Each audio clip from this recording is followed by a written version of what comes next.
یو اسانه دعا ده د الله پیغمبر صلی الله علیه وسلم فرمایي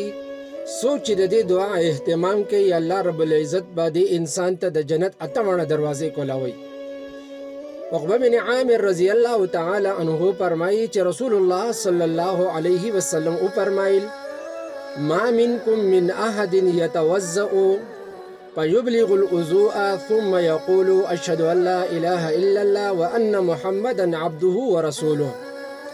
د الله پیغمبر صلی الله علیه وسلم فرمایي سوچ په خشن او دسو کې پوره او دسو کې کامل او دسو کې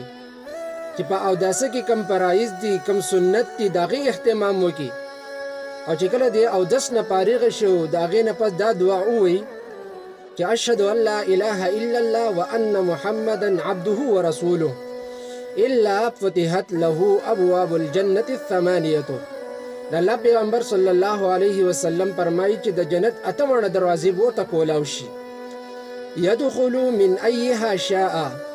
دې چې د جنت په دروازو کې په کومه دروازه باندې د داخلي دل غواړي نو دې په هغه دروازه باندې داخل شي. دومره اسانه دعا ده